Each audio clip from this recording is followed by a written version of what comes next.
आता BRSPचे आम्हा सरकार पाहिजे, आता BRSPचे आम्हा सरकार पाहिजे, आता BRSPचे आम्हा सरकार पाहिजे। धन्यवाद चव्हाण साहेब। या भाषणाची आपण वाट पाहत आहात। बहुजन रिपब्लिकन सोशलिस्ट पार्टीचे संस्थापक राष्ट्रीय अध्यक्ष यांच्या जिल्हा नेतृत्वामध्ये हा प्रचंड मोर्चा या ठिकाणी आलेला आहे। 12 मागण्या घेऊन आपण सरकार दरबारी या 12 मागण्याचं निवेदन दिलेलं आहे। त्याची चर्चा करण्यासाठी तुम्हाला मार्गदर्शन करण्यासाठी मी माने सरांना पाचारण करतो। डॉक्टर सुरेश माने सर। अरे माने सर संघर्ष करो, माने सर संघर्ष करो। अरे BRSP आई है, अरे BRSP आई है, अरे BRSP क्या करेगी? उठ बहुजना जागा हो, बहुजन रिपब्लिकन सोशलिस्ट पार्टी के महाराष्ट्र विधानसभा अधिवेशन के ऊपर ऐतिहासिक विदर्भ नगरी नागपुर में कोल्हापुर से लेकर गढ़चिरौली गोंदिया तक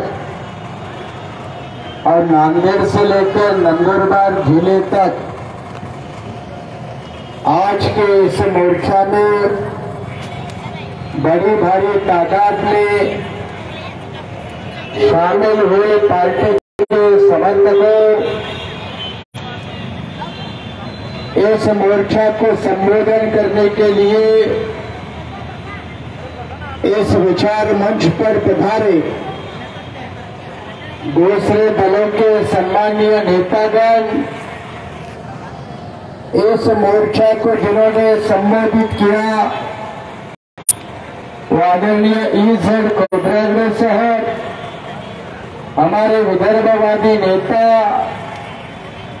और काफी लंबे समय से सुबह 11 बजे से यशवंत स्टेडियम से लेकर अभी लगभग 4:45 बजे तक मैदान में डटे रहे पार्टी के जाबाज साथी महिलाओं, भाइयों और बहनों। ये मोर्चा किस लिए लाया गया, क्या मकसद है उसका? हमारे साथियों ने कुछ गीतों के माध्यम से, कुछ भाषणों के माध्यम से समझाया, लेकिन सबसे पहली अहम बात कि विदर्भ में 4 साल के बाद ये पहला अधिवेशन हो रहा है। विदर्भ नगरी में ये पहला अधिवेशन हो रहा है 4 साल के बाद। ये परंपरा क्यों शुरू हुई? जब महाराष्ट्र की असेंबली मुंबई में है तो नागपुर में अधिवेशन क्यों लिया जाता है? और उसके पीछे एक लंबा इतिहास है। इतिहास यह है कि जब महाराष्ट्र स्टेट बन रहा था तो महाराष्ट्र स्टेट बनते वक्त मध्य प्रांत के कुछ लोगों से, जिसमें ये नागपुर आता है, जिसमें अकोला आता है, जिसमें ये विदर्भ का काफी बड़ा हिस्सा आता है, ये विदर्भ के जनता के साथ 2 करार के माध्यम से, एक नागपुर करार है और दूसरा अकोला करार है। ये दोनों करार के माध्यम से जब महाराष्ट्र का निर्माण हुआ तो विदर्भ के जनता के साथ न्याय किया जाएगा, यह आश्वासन विदर्भवादी जनता को दिया था। इसी आश्वासन के तहत महाराष्ट्र विधानसभा का अधिवेशन नागपुर नगरी में होगा और उसी अधिवेशन में नागपुर नहीं बल्कि विदर्भ के जनता के समस्याओं के ऊपर बहस होगी, समाधान निकलेगा। इसलिए ये नागपुर में अधिवेशन होता है। लेकिन 19 तारीख से अधिवेशन शुरू हुआ। कितनी बार ये सरकार ने विदर्भ के समस्याओं के ऊपर ध्यान दिलाया? क्या एक भी विदर्भ की समस्या को हाथ लगाया? एक भी समस्या को हाथ नहीं लगाया। खोखे और बोके के पीछे पड़े हुए सरकार के नादान लोग इनको जनता की समस्या के बारे में, महाराष्ट्र के जनता के मेहनत से कमाए हुए करोड़ों टैक्स के रुपए में अधिवेशन के ऊपर करोड़ों रुपए जब बर्बाद होते हैं, तो क्या सरकार में बैठे हुए लोग वो करोड़ों रुपए का इस्तेमाल कर क्या जनता के समस्या का समाधान करते हैं? और उसका जवाब ना है। ना इसलिए है कि पिछले 19 तारीख से आज 23 तारीख है, 4 दिन हो गए। कौन सा महाराष्ट्र के जनता का मामला सरकार ने उसके ऊपर निर्णय किया? यहां हमारे विदर्भवादी नेता है, विदर्भ का आंदोलन है, विदर्भ का अलग मोर्चा भी हुआ। 2014 में क्या बीजेपी ने अपने घोषणा पत्र में क्या विदर्भ का वादा नहीं किया था? क्या विदर्भ के बीजेपी के नेताओं ने, पावन कुलेजिया भी आप भूल गए, सुधीर मुनगंटीवार आप भूल गए, गडकरी जी आप भूल गए, और भूलने में तो देवेंद्र फडणवीस वस्ताद है, ये भूलने में भी वस्ताद है। क्या आपने एफिडेविट नहीं दिए थे विदर्भ के ऊपर? क्या विदर्भ के लोगों का वोटिंग नहीं लिया था, मतदान नहीं लिया था? और विदर्भ के जनता ने आपको मतदान भी करके एफिडेविट भी दिए थे। विदर्भ मुद्दे का राजनीति करके बीजेपी विदर्भ में बड़ी हुई आमदार बने, खासदार बने, कहने लगे हमारे पास अब केंद्र की सरकार नहीं, केंद्र की सरकार दिलवा दो। और हमारा विदर्भ का तेली, कुणबी, मालवी, तमाम ओबीसी तबका मोदी के ऊपर फिदा हुआ, वोट डाले और केंद्र में भी बीजेपी की सरकार बनी। अब राज्य में बीजेपी, केंद्र में बीजेपी, तो भी विदर्भ नहीं बनता है। तो बीजेपी की सरकार अमेरिका में बनने के बाद क्या विदर्भ बनेगा? क्या अमेरिका में सरकार आपकी चाहिए? वैसे भी तो विश्व की सबसे बड़ी पार्टी होने का नारा लगाते हो, लेकिन विदर्भ के लोगों का विश्वासघात करने वाले लोगों को विदर्भ के लोगों ने जूते से मारना चाहिए, ये आवाज उठाने के लिए। क्या सिर्फ विदर्भ का मुद्दा है क्या? 2021 और 22 में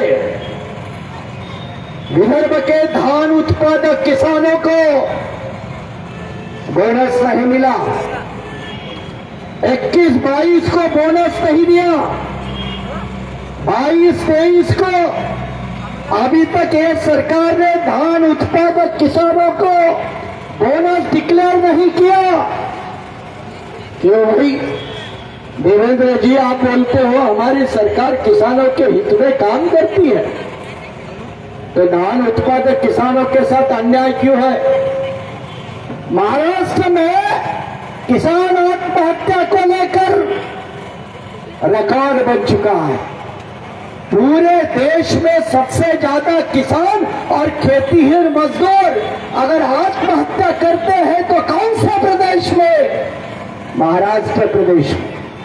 क्या इसकी शर्म सरकार में बैठे हुए लोगों को नहीं आने चाहिए? पहले भी सरकार में बैठे हुए लोगों को शर्म आनी चाहिए और वर्तमान में बैठे हुए लोगों को भी शर्म आनी चाहिए। और पिछले 8 महीने में अकेले विदर्भ में 991 किसानों ने आत्महत्या की। क्यों आत्महत्या की भाई?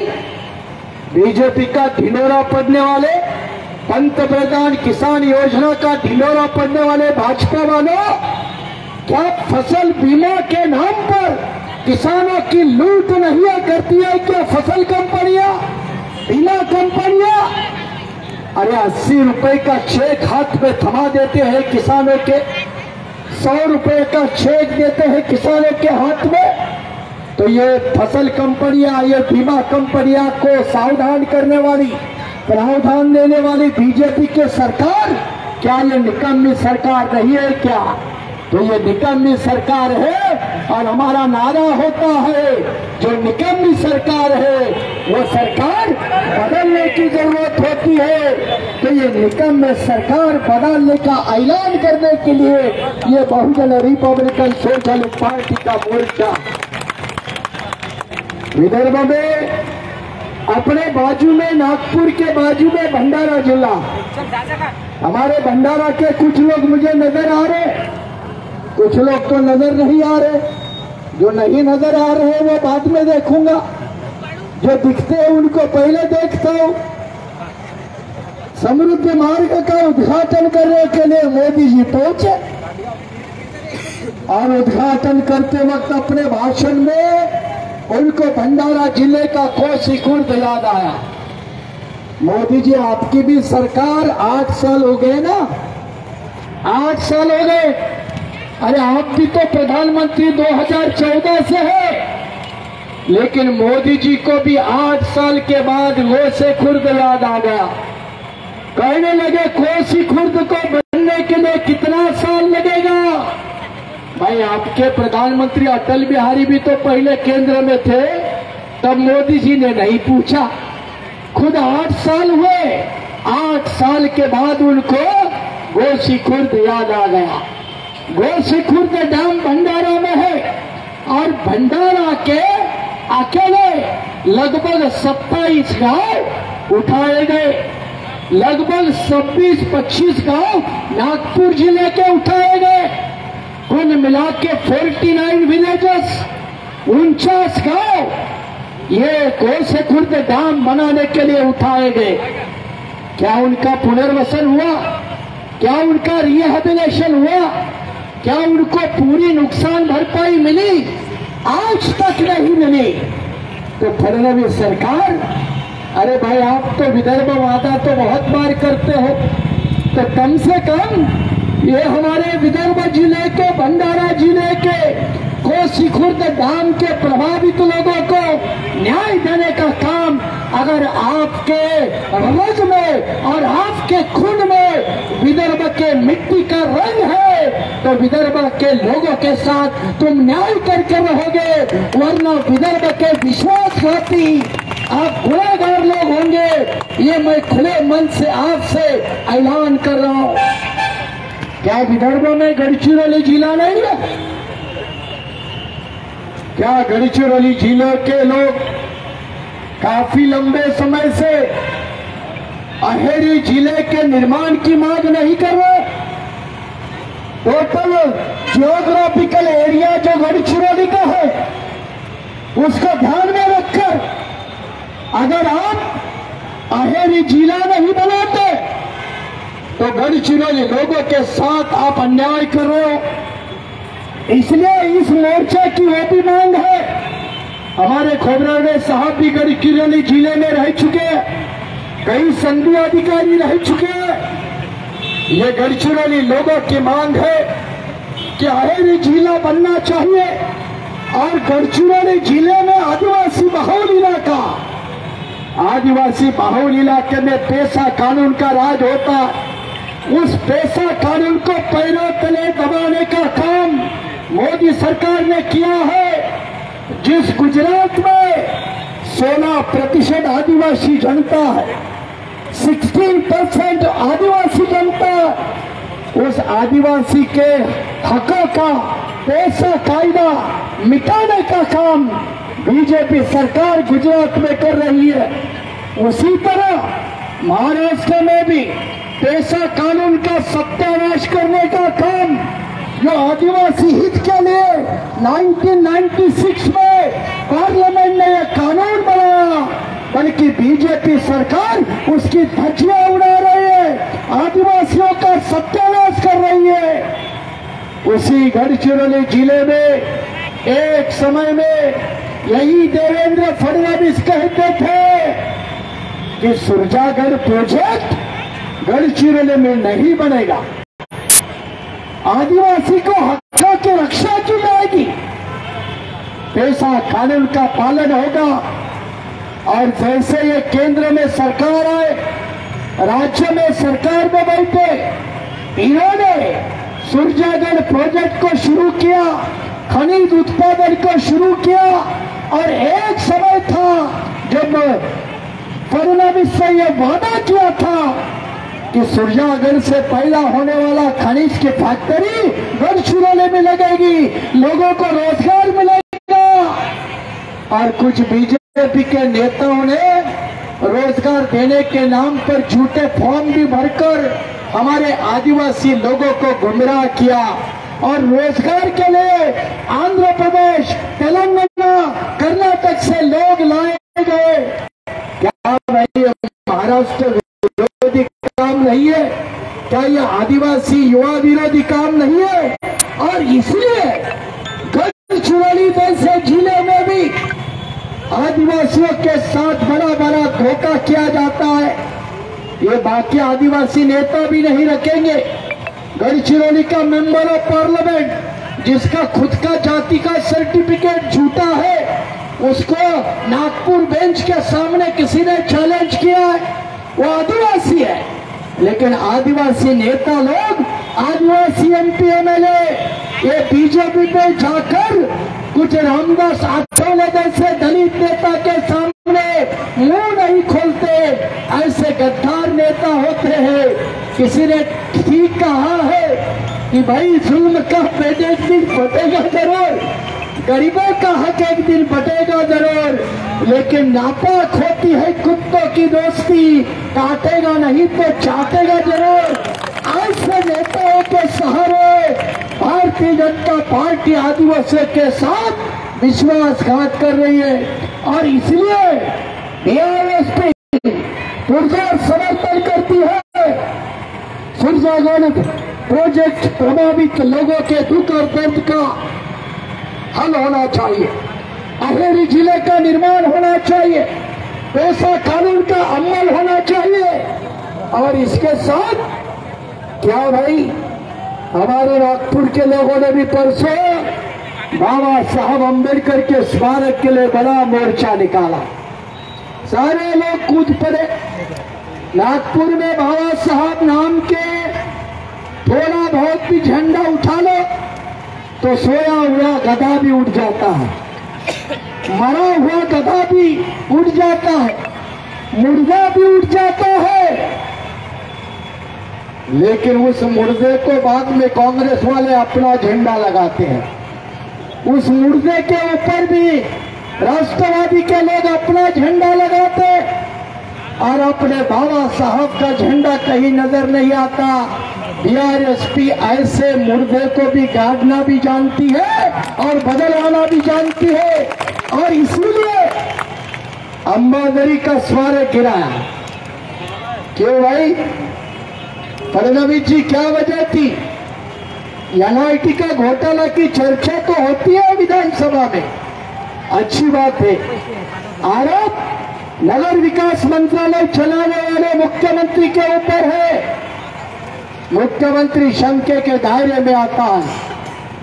लेकिन एनआईटी के भूखंड की चर्चा होती है, लेकिन अंबादरी के गिराए हुए बाबा साहब अम्बेडकर के स्मारक की चर्चा महाराष्ट्र के विधानसभा में नहीं होती। ये नागपुर में जो अम्बेडकर राजनीति करने वाले कांग्रेस के एनसीपी के विधायक है, उनके लिए भी शर्म का मुद्दा है। उन्होंने भी इस बात के ऊपर गंभीरता से सोचने की जरूरत है। शताब्दी स्मारक कितने साल हो गए? 30 साल हो गए शताब्दी स्मारक को। अम्बेडकर शताब्दी स्मारक नहीं निर्माण किया गया। अम्बेडकर कन्वेंशन सेंटर नागपुर में अभी तक चालू नहीं हुआ, इमारत बन के कोने में खड़ी है, पड़ी है, आज तक शुरू नहीं हुआ। अंबेडकर नाम का स्मारक कोई नहीं बनने देता, लेकिन ये अपने दलालों को जमीन देने के लिए अंबाझरी का अंबेडकर स्मारक गिराकर वो जमीन किसी धन्ना शेठों के नाम पर करने के लिए सरकार जब काम करती है, तो कांशीराम जी ऐसे सरकारों को कभी कभी नालायक लोगों की सरकारें कहा करते थे।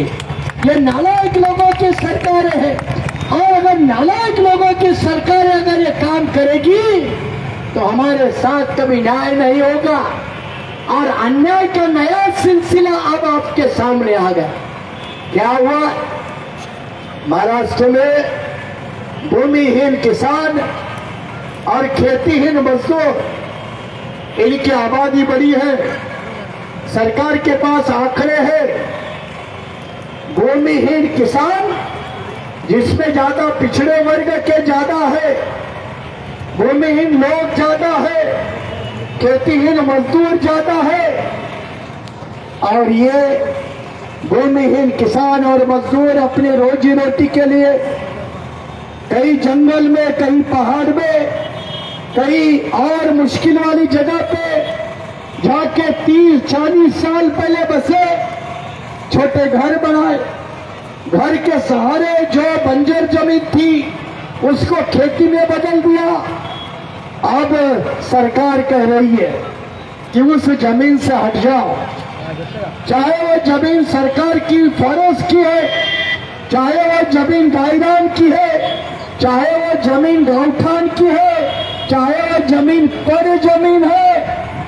अब सरकार ने कलेक्टर के माध्यम से सारे महाराष्ट्र के 36 जिलों में लोगों को नोटिस दिए।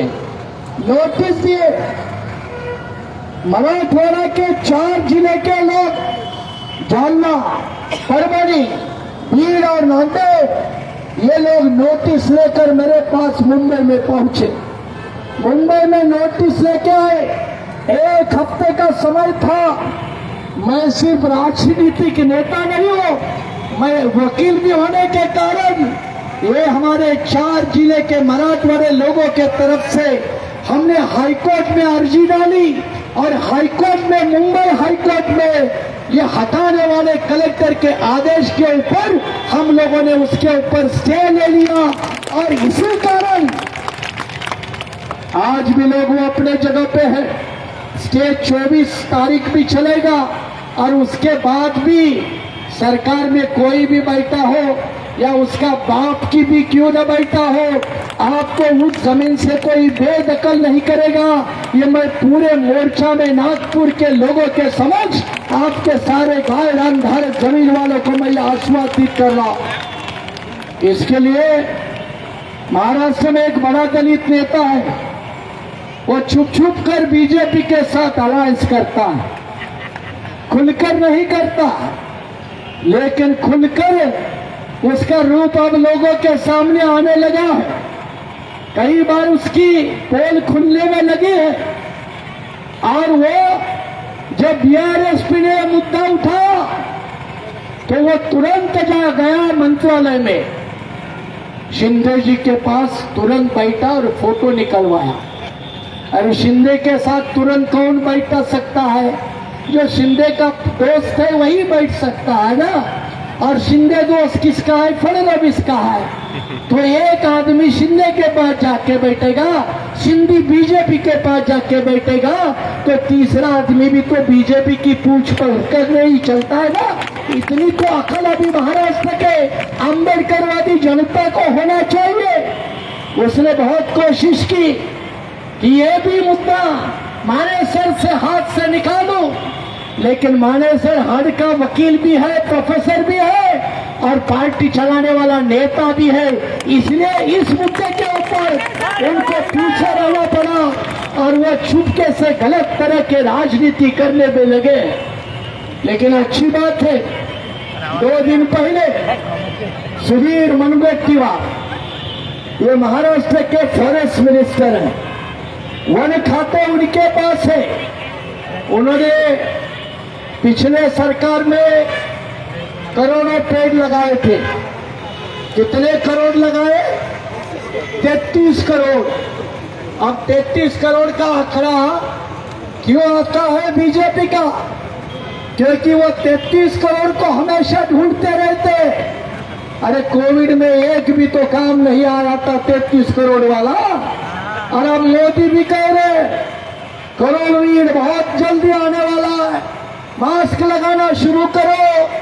अरे मास्क क्यों लगाते हो? 40 के क्या वो हनुमान चालीसा करो ना, तुम्हारे हिम्मत है तो 33 करोड़ को बुलाओ और कोविड का मुकाबला करो ना।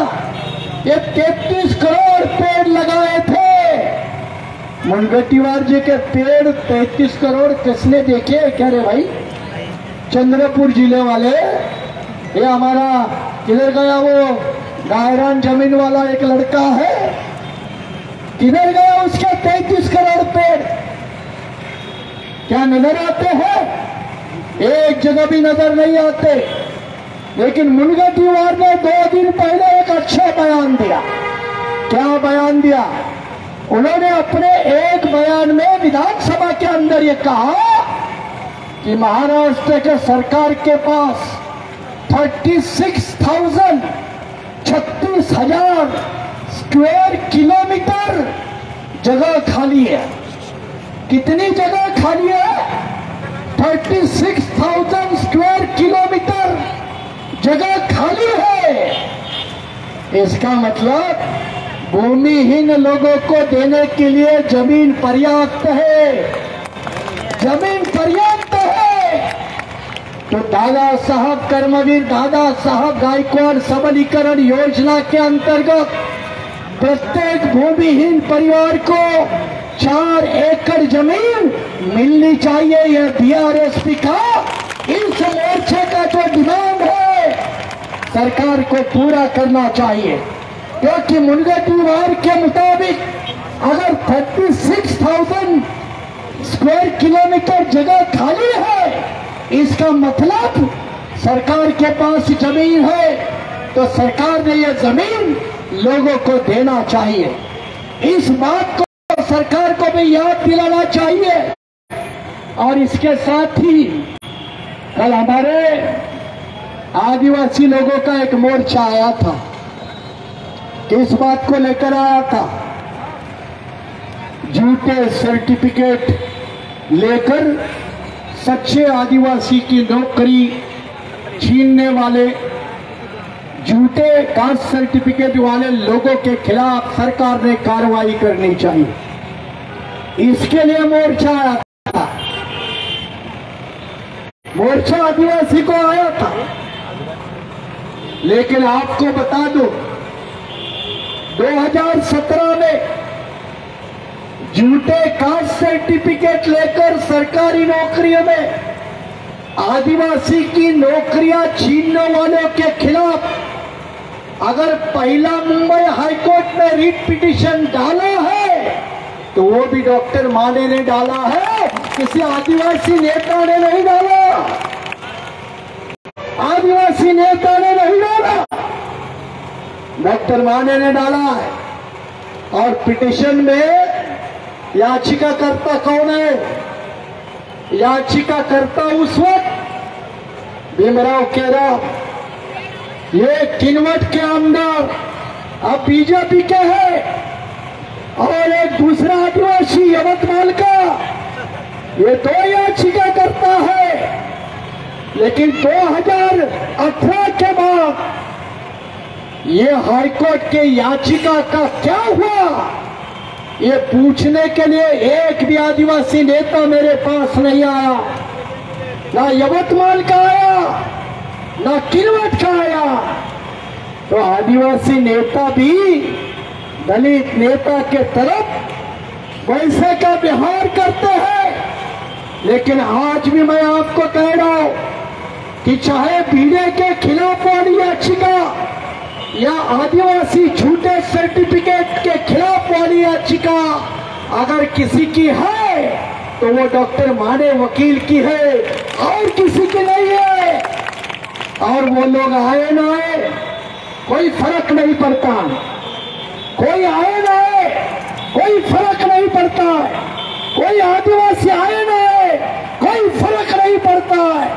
और भीमा कोरेगांव के दंगल के लिए जिम्मेदार रहने वाले मनोहर भिड़े और दूसरा एक वोट के खिलाफ तकरार देने वाले लोग कोई आए नहीं, परवाह नहीं, लेकिन बीआरएसपी ये गुनहगारों के खिलाफ जंग जारी रखेगी, हाईकोर्ट में याचिका जारी रखेगी। इसका भी ऐलान में खुले मन से आज के नागपुर के ऐतिहासिक मोर्चा में आपके सभी लोगों के सामने कर रहा हूं। सरकार एक तरफ कह रही है कि सीमावाद खत्म होना चाहिए, सीमावाद, कर्नाटक महाराष्ट्र का सीमावाद खत्म होने में आपको दिक्कत क्या है भाई? कर्नाटक की सरकार बीजेपी की, राज्य की सरकार बीजेपी की, दिल्ली में बैठे मोदी बीजेपी के, तो चारों तरफ बीजेपी है, तो मामला मिटाने में दिक्कत क्या है? लेकिन एक तरफ से कर्नाटक का मुख्यमंत्री कहता है कि 1 इंच भी जमीन नहीं देंगे, जबकि मामला सुप्रीम कोर्ट में पेंडिंग है, मामला सुप्रीम कोर्ट में पेंडिंग है, लेकिन कर्नाटक का मुख्यमंत्री अनाप शनाप बोलता जाता है और महाराष्ट्र का मुख्यमंत्री बस कितने अपने एमएलए बचे हैं, किसको मंत्री बनाना है, किसको संतरी बनाना है, इसी सोच में लगे रहते हैं। ये कर्नाटक के ऊपर बहस करते हैं। अधिवेशन विदर्भ में है, विदर्भ में चंद्रपुर जिला है, चंद्रपुर में जीवती तालुका है और जीवती तालुका में 15 गांव है, जो 15 गांव कभी तेलंगाना में जाते हैं, कभी महाराष्ट्र में आते हैं। ये 15 गांव में 1997 में सुप्रीम कोर्ट ने फैसला दिया कि ये 15 गांव महाराष्ट्र के हैं, ये गांवों के ऊपर अधिकार महाराष्ट्र का है। लेकिन आज तक जो भी महाराष्ट्र की सरकार रही, किसी लोगों ने वो 15 गांवों के ऊपर ध्यान नहीं दिया, पानी की व्यवस्था नहीं की, राशन की व्यवस्था नहीं की, रास्ते की व्यवस्था नहीं की। सांगली जिले के पास कोल्हापुर के बाजू में जत नाम का तालुका है, लोगों ने पीने का पानी के ऊपर महाराष्ट्र के सरकारों के ऊपर सवाल उठाए, किसी सरकार ने उनका पानी का मामला नहीं सुलझाया। नंदुरबार में आदिवासी बहुल लोग हैं, दुनिया में लोग हैं, नासिक के बॉर्डर पर आदिवासी लोगों की संख्या बढ़ी है। उन लोगों की समस्या के तरफ ध्यान देने का काम लोग नहीं करते, सरकारें नहीं करती। जब सरकारें नहीं करती तो ये लोग क्या करेंगे?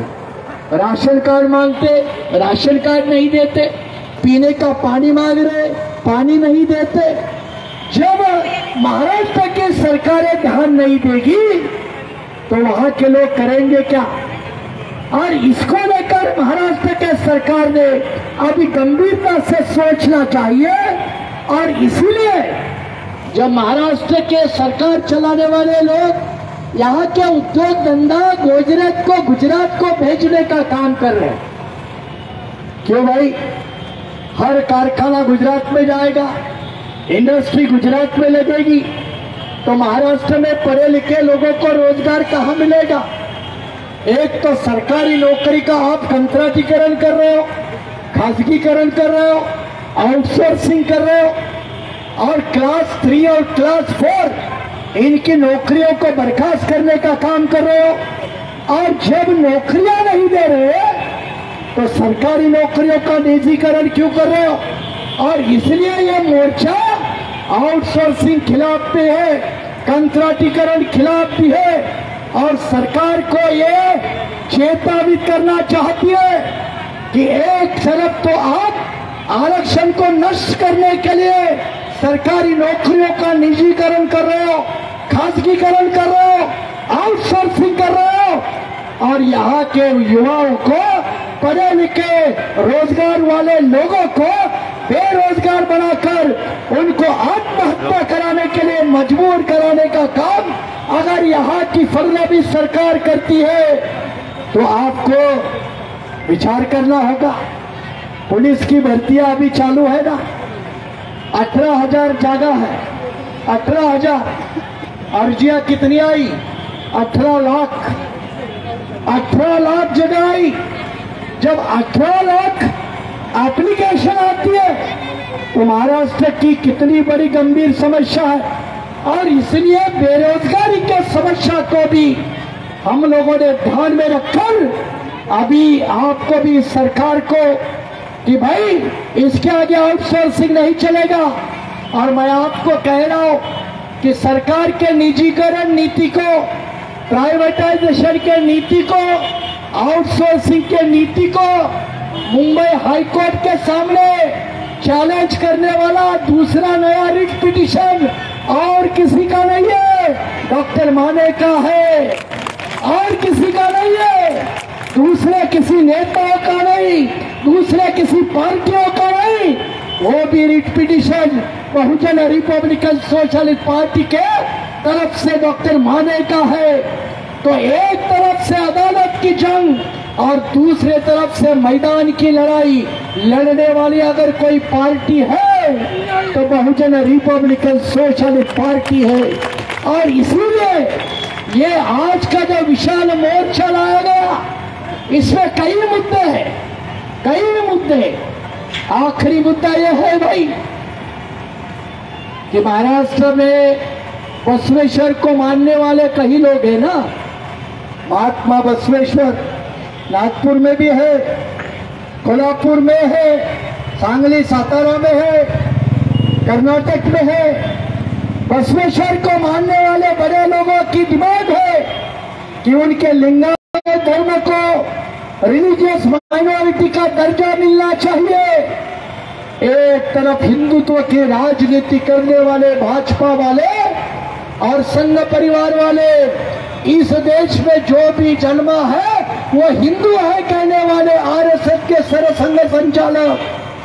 भाई आप वो लिंगायत धर्म वालों को भी आवाज सुनो। वो कह रहे कि हम हिंदू नहीं है, आदिवासी कह रहे हम हिंदू नहीं है, और बसवेश्वर के अनुयायी भी कह रहे हम हिंदू नहीं है, हम लिंगायत धर्म के हैं। तो उसका भी बीआरएसपी आज के इस मोर्चा में जाहिर समर्थन करती है। और कई कारखाने सरकार ने लिए लेकिन कामगारों को पैसा नहीं दिया। कन्नड़ में, औरंगाबाद जिले में एक कन्नड़ शुगर फैक्ट्री है, उसका बिक्री हुई 900 करोड़ रुपए लिया, लेकिन 900 करोड़ में से एक भी पैसा कामगारों को नहीं दिया। उसका भी लड़ा। अगर औरंगाबाद शहर में कोई लड़ता है तो बहुजन रिपब्लिकन सोशलिस्ट पार्टी लड़ती है, कोई दूसरी पार्टी नहीं लड़ती। और इसीलिए लोगों के हक और अधिकार की लड़ाई लड़ने के लिए रास्ते पर भी और कानून के माध्यम से भी हम अपनी पूरी तैयारी के साथ आने वाले दिनों में महाराष्ट्र की धरती पर सही फुले शव अम्बेडकर की औलाद बनकर अपनी पूरी ईमानदारी के साथ लड़ेंगे। और जो बेईमान है उनके भी कपड़े उतारने का काम करेंगे, जो नालायक है उनको भी दुनिया के सामने एक्सपोज करने का काम करेंगे।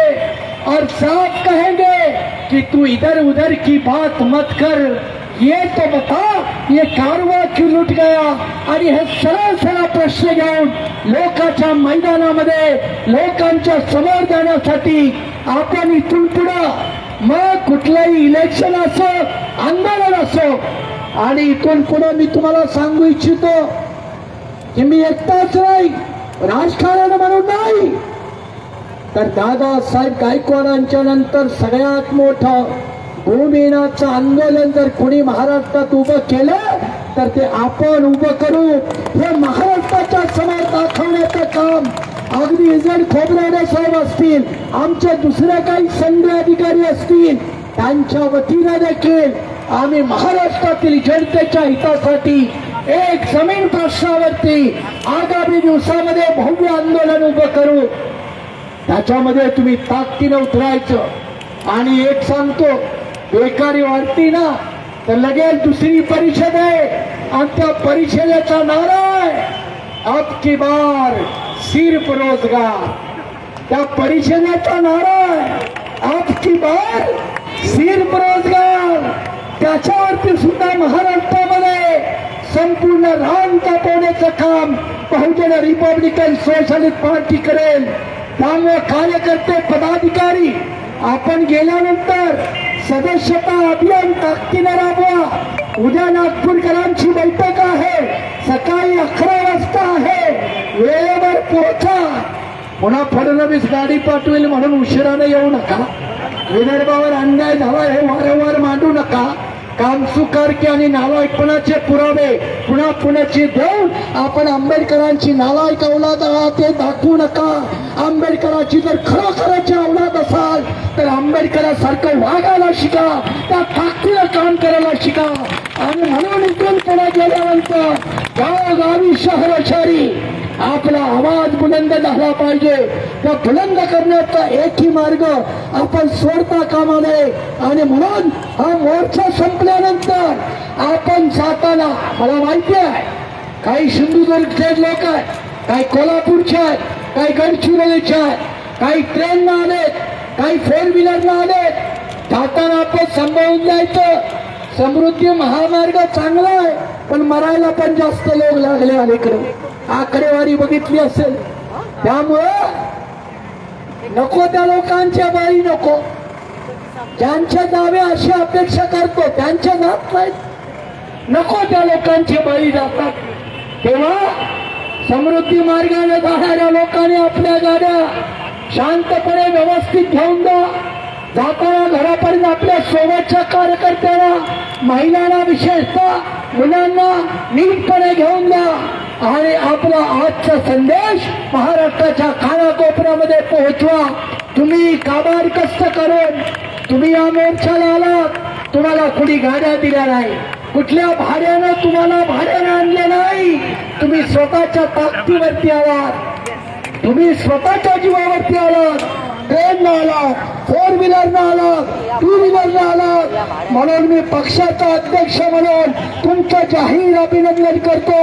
तुम्हाला मनपूर्वक धन्यवाद देतो. आणि इथूनच पुढे आपण आपला लढा अत्यंत तीव्र गतीने लढावा असं आवाहन करून या मोर्चाला ज्यांनी सहकार्य केलं त्यांना मी पक्षाच्या वतीनं, माझ्या स्वतःच्या वतीनं जाहीर धन्यवाद देतो. आणि आभार प्रदर्शन करण्यासाठी आपल्या महिला आघाडीच्या नेत्या झांबरेताई यांच्याकडे मी हा माईक देतो. आदरणीय झांबरेताई. बहुजन रिपब्लिकन सोशलिस्ट पार्टीचे नेते